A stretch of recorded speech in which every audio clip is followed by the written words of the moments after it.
What's up, boxing fans? This is TBE Boxing, back at you again. Today's topic, Ghost Protocol. Is Frank Martin feared by Gervonta Davis? Will this be scary movie or Ghostbusters? Let's chop it up and see what it's all about.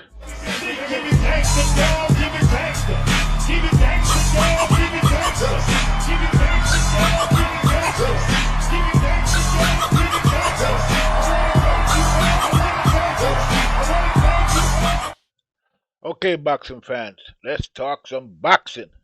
All right, so as we all know, the big fight is coming up between Frank the Ghost Martin and Javante Tank Davis.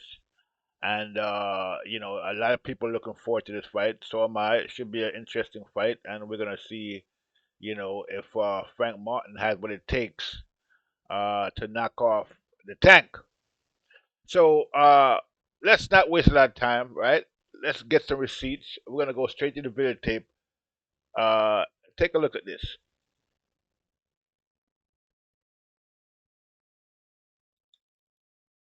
You coming into my house. It don't Coming matter. to my house. This is my shit. It don't nigga. matter. This That's is cool. y'all in. This is Look, my shit. that's nigga. cool. That's my shit. I did an interview Exactly. before. I said Exactly. every top Exactly. dog. I mean every underdog gotta go through the top dog. You the top dog right now, but I'm coming to take that shit, bro. Real shit. Okay, so there it is. Frank Martin is coming to take that. So yeah, I mean that was an interesting interview. Make sure you go and check out the interview, $1 Million Worth of Game. It's a pretty long interview. Both guys are on there. You should be able to get some good information over there. It was pretty interesting. Make sure you go and check it out. All right, so you saw that Frank Martin spitting fire. Okay. Now the thing about this whole build up to this fight is something that I see that we usually don't see, right? Uh, Javante is acting a little bit out of character in this build up. I mean, maybe it's not out of character, but he seems to be trying very hard to convince Frank Martin that he made his move too soon. Okay, he's saying that Frank Martin is basically not ready to face him, and he's trying to convince Frank Martin of that, maybe he's trying to convince himself of that. I'm not sure, but for one thing, I do notice that Frank Martin is not hearing that. Okay, as we just saw from the video clip, Frank Martin is not hearing that at all. Frank Martin, feels that he's ready, and he's coming for that spot. Okay, he's coming for the top dog, and he feels that Javante is the top dog right now, but he's coming, and he's coming for real. So this is pretty interesting. Usually, uh, Devin, I mean, excuse me, not Devin, but Javante's opponents, show a little more respect. They, a lot of them basically know that they're the opponent, okay, and that Javante is the guy, is the man. But for some reason, Frank Martin doesn't seem to want to follow that script. He believes that he's the man and that he's coming, to take care of business, and so he doesn't have that opponent mentality, okay. Like the people that face, some of the bigger guys, bigger stars in the sport, like when people fight uh Canelo Alvarez, they come in there as the opponent. They don't, a lot of them don't really come to win. They come to make that paycheck. But it looks like Frank Martin, is about to initiate the Ghost Protocol, and Javante Tank doesn't seem pleased about this at all. He's very upset that he seems to be upset that Frank Martin believes that he can win, and this seems to be bothering Tank Davis. So he's going out of his way, trying extra hard to convince Frank Martin that he's not ready. And all I can say is that I mean it doesn't seem to be working at all. Frank Martin seems full of confidence. He looks like he's in good shape. He looks fit. He looks big. He looks strong. I mean, not that size and strength really have much to do with boxing. It has something to do with boxing, but not much. skills pays the bills. So right, and we all saw that in previous fights with Javante Davis, because at the end of the day, everybody is bigger than Javante Davis, but they never seem to win against Javante. So skills pays the bill, and Javante has skills. Now, have his skills actually been really tested yet? I don't know. He's fought some good opponents and some shaky opponents. So, it's hard to tell. Devontae, I don't know. He seems. I mean, they claim that he's the face of boxing, and you know, he doesn't have much accolades to show for that though, in terms of like belts, this, that, the other, and achievements in that sense. He hasn't really fought all the top guys in the divisions that he's been in. So it's hard to really say what his legacy is going to be, other than that the fact that he's making money, and there's nothing wrong with making money. That's what boxing's all about. It's it's prize fighting at the end of the day. So making money should be the objective. Okay, but I mean it shouldn't be the only objective. Okay, because boxing is also a sport as well, and so there's other considerations. Now we all know that the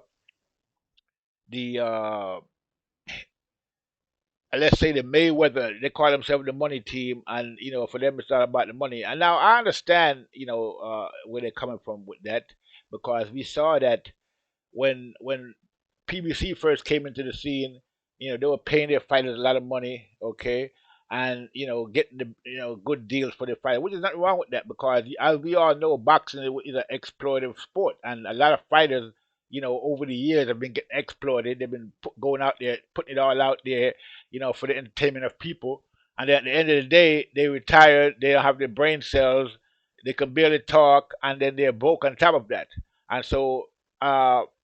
You know, in other words, boxers was getting taken advantage of, and so it seemed like PBC came in and kind of tried to put an end to that. Giving the boxers more options. Getting them higher pay, and trying to make sure that these fighters you know trying to guide their career so that at the end of their career they could be in a good position. And there's nothing wrong with that. And that's what it looked to me like, what PBC came in with when they first started. But as we all know, things change, and that kind of morphed into something else. It got that nothing wrong with that. What they came in with, the philosophy that they came in with, and what they were doing in the beginning. But that kind of went too far in one direction, in the sense that you have fighters not fighting for 2 years, and they want big money, to fight mediocre opponents. They're not fighting the best. The best not fighting the best, because it's all about guiding their fighter's career to the fighter's advantage, which is nothing wrong with that. But they need to be fighting our quality opponents as well. And so this is where we are now with PBC, and at the end of the day, that failed. Because a lot of these PBC fighters are not getting much fights. A lot of them are going to top, either the top rank or to Matchroom. With Eddie Hearn, as we all see, Deontay Wilder, all these guys. So in the end, whatever good ideas or good things that PBC had, or whatever good intentions they had, didn't really turn out the way it should have. And we all know, what they say, the road to hell is paved with good intentions, and that seems to be the case with PBC. So here we are. We have the Turk Al Sheikh coming into boxing now, and you know, giving fighters who are actually fighting and going out there and putting it on the line, making sure that they get paid big money, like what PBC used to do. Uh, Now, naturally, it looks like Turk Al Sheikh has more money floating around, and so we see now, instead of paying fighters not to fight good opponents like we saw with PBC, where they, for years we couldn't get the Spence Crawford fight. Now it seems like Turk Al Sheikh is basically paying fighters to fight. Okay, paying them good money to fight good opponents, and that's good for boxing, and all the way around. So that is what it is. All right, so back to this Frank Martin situation. I went a little far afield trying to explain what's going on, but so yeah, Frank Martin is really stepping up. It looks like he's, he believes that he's ready, and he's walking the walk, and and he's talking the talk. And so that seems to be upsetting Devontae a little bit. It looks like Frank Martin got a little bit too much confidence for his liking, and he doesn't want his opponents being too confident, and so he's trying his best to deflate the confidence of Frank Martin, but it doesn't seem to be working. But again, we see Javante doing a lot of out of character things out there, trying to convince Frank, or maybe us. I don't know who he's trying to convince. Maybe he's trying to convince himself, that Frank Martin just not ready for him. And we're gonna see how that plays out in the ring. I mean, at the end of the day, so we're gonna find out if Javante's glass shield is going to hold up, in this situation. Maybe Javante got a steel shield. Who knows? But we're going to see if it's going to hold up. I mean, we saw Javante basically uh, embracing Ryan Garcia, who basically, from what we have seen so far, test positive for two enhancing drugs, two performance enhancing drugs, two PD steroids basically, and so Devontae Davis, you know, uh, Frank's not excuse me, not Frank, but Ryan Garcia's excuse is that it was ashwagandha, okay, that made him test positive, and then he changed that to something else, and it was Victor Conte and Devin Haney and Bill Haney who set him up, and then it's because he's Mexican why everybody's coming after him. So you know, Ryan Garcia is all over the place making all kinds of excuses. Now, I'm not saying that Ryan Garcia couldn't have accidentally taken steroids some kind of way, right? I mean, that's possible. I would think, right? But the problem for me with Ryan Garcia is the fact that he's blaming Bill Haney, Devin Haney, Victor Conte, and Vada. That all these people, all these people and institution conspired to frame him. Now, if he had a good story, like a good reason, a good excuse as to why he tested positive, besides ashwagandha, okay, beside the fact that he supported Trump, beside the fact that you know, Bill Haney, Devin Haney, and Victor Conte is out to get him, and Vada is out to get him, then I could see. I would give him the benefit of the doubt. But I'm not believing that Victor Conte, Devin Haney, Bill Haney, Vada, all these people conspired together to set up Ryan. I mean, that's just not believable. I'm sorry. I mean, you got to come up with a better story than that for people to believe you. I'm the fact that some people believe that story just goes to show you, where people's head is at. But I'm finding it hard and very difficult to believe such a story. And until he come up with a better story, I'm gonna think that he cheated at the end of the day, because his excuse, his story, his alibi just doesn't make any sense whatsoever. Okay, you got to come with something better than that, Ryan Garcia. Okay, I mean, and for a guy who claimed that he's a godly person, he's for the children. I mean, man, this guy. I mean, but at the end of the day, we all know that you know, a lot of people who claim, people always claiming to be godly and godly, they're usually the devil in disguise, okay? And, that's just the way it is, especially when we're talking about, like, Christianity. There's a lot of people in Christianity who, not nothing against Christianity at the end of the day, but it's just that we too often we have seen these people claiming to be godly, godly, and then come to find out, at the end of the day, that they're not.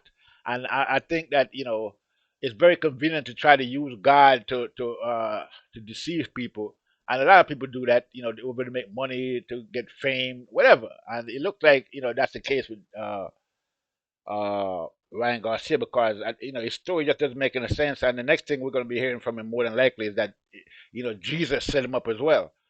So it is what it is with that. Now, uh, no, yeah, man. And when it comes to Devin Haney, it looks like people are, really. I mean, the hate for Devin Haney it looks like it's even bigger than the hate for Crawford. I mean, when for a guy, when a guy cheats and the people, all they can talk about is the fact that, oh, Devin Haney didn't look this and Devin Haney didn't look. Well, of course not. The guy was taking pens. I mean, you know, at the end of the day, based on what we know so far, I mean that could change, but it doesn't look likely that's going to change. That he was taking pens. That is Ryan Garcia. So I mean the whole situation is just crazy. I mean he went in there overweight. Okay, that was our plan. He said with Floyd Mayweather, and they all planned that.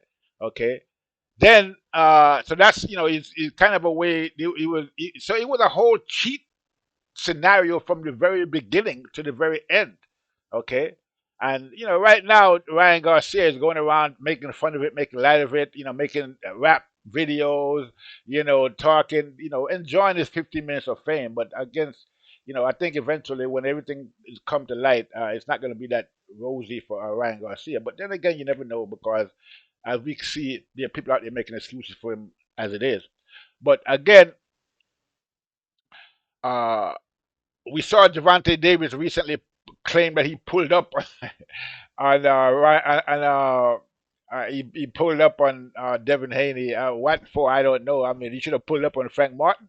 That's the guy he's getting ready to fight. Okay, so I don't know why he's pulling up on Devin Haney. Frank Martin is the guy he's gonna be fighting. So that was kind of strange. I mean, Devin Haney been trying to get a fight with Devontae Davis for years, and he's been basically ducking it this whole time. But I guess when he saw that Ryan Garcia beat Devin Haney, he believed that, oh yeah, now I can take that. I beat Ryan Garcia, so I should be able to beat Devin Haney now. Basically, it looks like that's how he's thinking about the whole situation.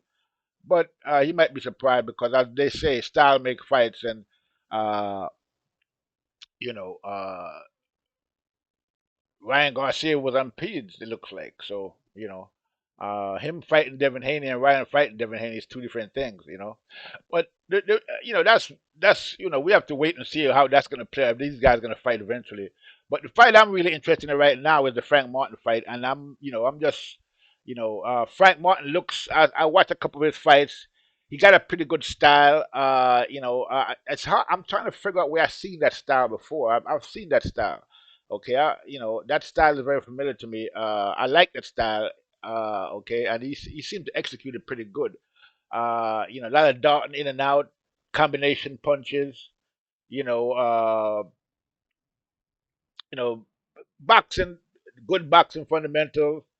Uh, the only thing that I would, I see that I probably wouldn't, would try to change the way Frank Martin, is that when he's moving backwards, sometimes he goes straight back instead of moving at an angle. Now, usually when he goes in and he comes out, I've seen him, especially with that Michelle fight that he had with the guy, that kid Michelle. He did that same in and out style, but he was moving out when he came back out. He was moving on angles, turning to the right, turning to the left, and you know, he- Michelle had a difficult time, getting to him because of that. That was a great fight, by the way, and that style that he employs really showed up well in that fight. So it's conceivable that he can give Devontae a lot of trouble, but we don't know, what it's going to be like when he actually get a punch, takes a punch, uh,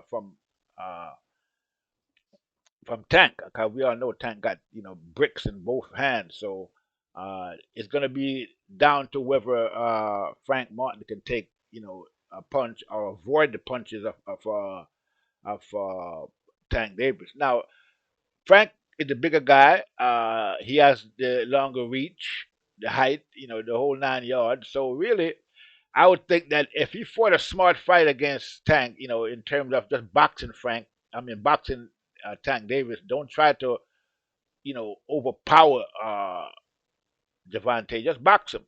Stay, box and move, and do your in and out. When you see a chance and land your punches and then move back out again. No, don't stay in the pocket too long with Tank because Tank got a brick in both hands. So, the smart fight would be to just box him. Whether he can do that for 12 rounds, we don't know. We're gonna have to wait and see how it plays out. But this fight should be an interesting fight for Tank Davis, and if everything plays out the way it looks at this point, this should be a significant challenge, okay, for Tank Davis at the end of the day. So whether Frank Martin is the goods or not, we were gonna find out in this fight, okay? We're gonna see what Frank Martin is made of, and it should be an interesting fight. Now, I'm not sure who's gonna win. At this point, I gotta wait and see. But it looks like the psychological game. Frank Martin seems to be winning that part of the build up. It looks like Tank Davis is a little upset about what's going on, and like Frank is kind of getting into the head. It looked like the ghost protocol is in effect. So we're gonna have to see how everything plays out. But I'm not gonna make this a long video. I'm gonna leave it there. I'll be making more videos about Frank Martin and Gervonta Davis as we get closer to the fight. I'll probably make a prediction video. Okay. But I gotta do a little more studying of these guys first to see who I think might win the fight. But it's not looking bad for Frank Martin at this point. Okay, it's looking pretty good for him. Okay, it could be that Gervonta is ready to be taken. Okay, it could be Frank's time. I mean, Gervonta's been around for a while, and Gervonta does have a lot of skills. But in order for you to maintain your skills, you got to keep those skills sharp by fighting, good opponents. Okay, at the end of the day, whether Tank has been doing that or not, it's up in the air. I mean, some people say he has, some people say he hasn't. Okay, he hasn't really been fighting anybody, and some people say he has a guided career. But I mean, at the end of the day, he done beat everybody that they put in front of him, and whether or not Frank Martin, is a cherry pick or not, we're gonna find out. You know, Tank seems to be a little bit upset about the fact that Frank Martin wanted to fight him right now. He says that Frank Martin should have waited. He's not ready yet. So, but we're gonna see how that we're gonna see how that plays out in the ring at the end of the day, and that's all we can do. So, with that said, people, I'm gonna leave it there. This is TBE Boxing saying I'm out. Got the money for minutes, pretty bitch, gotta show me titties. This is the life that I chose, huh? On the block with the pole, huh? This is the life that I chose, huh? On the block with the pole, huh? That's life before Richard, huh? And I got the glitzy, run up on me, I'ma make you get it. I'ma make you get it.